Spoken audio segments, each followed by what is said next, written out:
මේ දවස්වල බොරතය කියන්නේ හැමෝටම කතා නොකරම බැරි මාතෘකාවක්.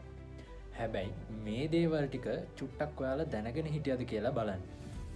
ඉතින් ඇමරිකාව, ඉරානය, රුසියාව වගේ රටවල්වල කොහොමද මේ විදිහට තෙල් සංචිත ඇති වුණේ?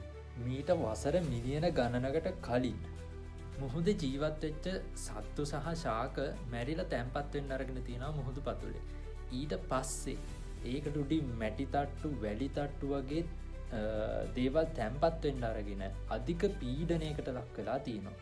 ඉතින් පොළොව අභ්‍යන්තරයේ උෂ්ණත්වයත් අධික හින්දා ලොකු රසායනික ක්‍රියාවලියක් සිද්ධ වෙලා නිකම්ම පොළොව ඇතුලේ බොර තෙල් හැදෙන්න පටන් ගත්තා. ඉතින් මේ හැදෙන බොර තෙල් පෘථිවිය අභ්‍යන්තරයේ තියෙන විශාල පාෂාණ හරහා තියෙන සිදුරු වලින් එළියට ඇවිල්ලා එහෙම සිදුරු නැති පාෂාණ ඇතුලේ හිර වෙලා බොර තෙල් නිදියක් හැදෙන්න ගන්නවා.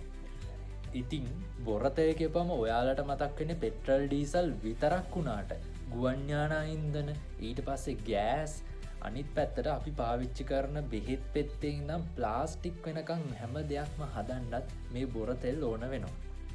ඒ වගේම මේකේ තියෙන ප්‍රශ්න තමයි මේ බොර තෙල් දහනය කරනකොට එක එක වායුන් පිට වෙනවා. ඒ වායුන් පිට වුණාම ගෝලීය උෂ්ණත්වය වැඩි වෙනවා. ඒක ලොකු ප්‍රශ්නයක්.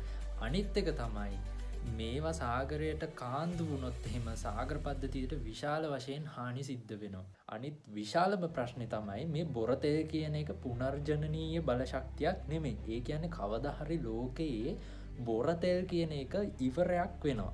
ඉතින් දැනට අපේ ලෝකේ තියෙන බොර තෙල් ප්‍රමාණය වගේ 100 ගුණයක් තියෙන එකම එක ග්‍රහලෝකයක් තියෙනවා. ඒක තමයි සෙනසුරු ග්‍රහයාගේ ඉන්න චන්ද්‍රයා. එයා තමයි ටයිටන් කියන්නේ. ඉතින් මේ ටයිටන් ග්‍රහලෝකයේ බොර තෙල් නිෂ්පාදනය වෙලා තියෙන විදිහ ගත්තම ඒක ටිකක් විශේෂයි.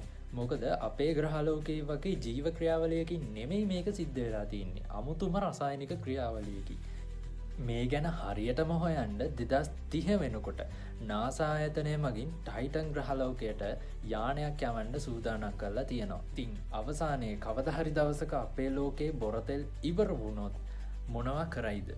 පහලින් කමෙන්ට් එකක් දාගෙන යන්න.